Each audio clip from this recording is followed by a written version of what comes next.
안녕하세요. 이주영 변호사입니다. 오늘은 상속재산 파산에 대해서 말씀을 드릴 거고요. 상속재산 파산이라는 거는 이제 망인이 돌아가셨을 때 상속재산보다 상속빚이 더 많은 경우에는 상속포기나 한정승인을 해서 그 망인의 채무가 상속되는 것을 이제 막을 수가 있는데, 한정승인을 한 경우에는 한정승인이라는 거는 결국 상속은 받되 상속받은 재산 범위 내에서만 상속 채무를 변제하는 것이거든요.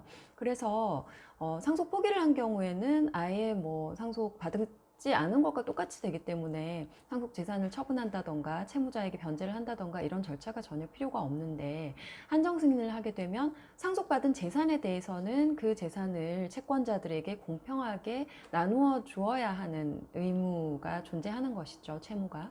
그래서 이런 경우에 이용할 수 있는 것이 상속재산 파산제도라는 거고요. 이 상속재산 파산은 그 파산이란 단어 때문에 혹시 상속인이 그러면은 뭐 파산으로 인해서 받는 불이익, 뭐 신용상의 불이익이라든가 아니면 금융 업무를 처리하는 데 있어서 불이익이 있느냐라는 질문을 하시는 경우도 있는데, 그런 불이익함은 전혀 없고요. 상속재산 파산이라는 거는 말 그대로 상속받은 재산에 대해서 파산을 한다는 거고, 그 다음에 상속재산을 채권자들에게 공평하게 나누어 줌으로써 끝나는 절차거든요. 그래서 상속인이 받는 불이익은 전혀 없다고 생각하시면 됩니다. 그래서 그러면은 상속 한정승인을 한 경우에 상속재산을 파산 절차를 꼭 해야 되느냐라는 질문이 있을 수 있는데요. 보통은 한정승인을 하는 경우에 그 상속 받은 재산이 거의 없는 경우가 많아요. 뭐 예금 조금 있고 그 외에는 다른 재산이 거의 없다던가, 그런 경우에는 굳이 상속재산 파산을 할 필요는 없고, 그 남은 예금에 대해서는 장례비로 그냥 충당을 한다던가, 아니면은 장례비를 초과하는 예금이 남았다면 그 예금에 대해서 그냥 채권자들에게 공평하게 나누어 주기만 하면 되거든요, 비율대로. 뭐 물론 채권자들의 순위가 또 차등이 있을 수는 있어요.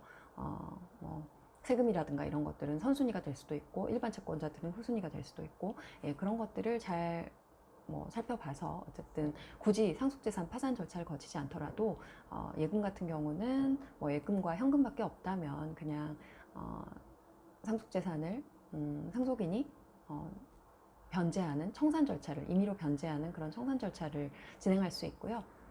그렇지 않은 경우에 이제 자동차나 아니면은 부동산 같은 것이 특히 있는 경우에, 그런 경우에는 상속재산 파산 절차를 통해서 상속받은 재산을 공정한 가격으로 매각 내지는 환가를 하고, 또 그것을 채권자들에게 그 법적으로 정해진 순서에 따라서 공정하게 변제하는 그런 절차를 거쳐야 하는 것이죠.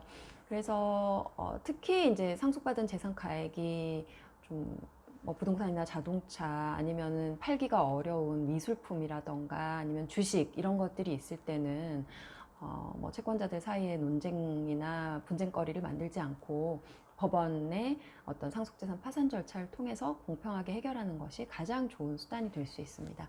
그 상속재산 파산 같은 경우에 그러면은 뭐 해야 되는 시기나 아니면은 기간에 제한이 있느냐 이런 질문도 많이 하시는데요. 한정승인을 받고 그 다음에 아직까지 상속재산을 청산하지 않고 그대로 남아있는 경우라면 상속재산 파산은 언제든지 신청할 수 있고요. 그리고 상속재산 파산에 걸리는 기간은 법원마다 다 달라요. 근데 보통은 최소 6개월에서 1년 이상 걸릴 수 있다고 보시면 될 것 같아요. 특히 재산이 많거나 부동산 등이 걸려 있는 경우에는 더 시간이 오래 걸릴 수 있습니다. 그리고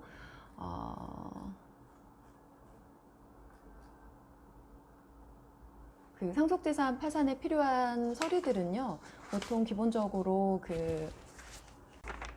일단 피상속인, 돌아가신 분의 뭐 기본적인 서류들, 재적등본이라든가 뭐 기본증명서, 가족관계증명서 이런 것들이 필요하고요. 그리고 그 상속받는 한정승인을 하신 분의 주민등록 초본, 인감증명서 이런 것들이 필요하고, 그리고 그 외에 이제 채권자 목록이라든가 재산 목록 이런 것들을 작성해서 법원에 제출하는 절차가 있고요. 그리고 상속재산 파산 절차가 진행되게 되면 상속인이 한 번 이상은 법원에 출석을 해서 파산 관제인의 설명을 듣고 준비하라는 서류 같은 것들을 준비해야 되는 그런 절차가 있을 수 있고요. 네, 오늘 상속재산 파산에 대해서 어느 정도 말씀을 드린 것 같고요. 한정 승인을 하고 나면 그 남아있는 상속재산을 처분하는 거에 대해서 좀 고민하시는 경우가 있는데요. 그런 경우에는 이제 그 남아있는 상속재산이 어떤 것인지를 잘 확인하시고 남아있는 상속재산이 그렇게 처분에 어렵지 않은 경우라면 이제 임의변제를 통해서 청산을 할 수도 있고요. 아니면 좀 남아있는 채무가 많고 채권자들도 좀 여러 종류 또 수가 많기도 하고 그래서 분쟁이 발생할 여지가 있다거나 그 다음에 상속재산에 처분이 어려운 부동산이나 이런 것들이 포함되어 있을 경우에는 상속재산 파산 절차를 통해서 정리를 하시면 될 것 같습니다. 네, 오늘도 끝까지 들어주셔서 감사하고요. 내용이 도움이 되셨다면 좋아요와 구독 부탁드리겠습니다. 네, 감사합니다.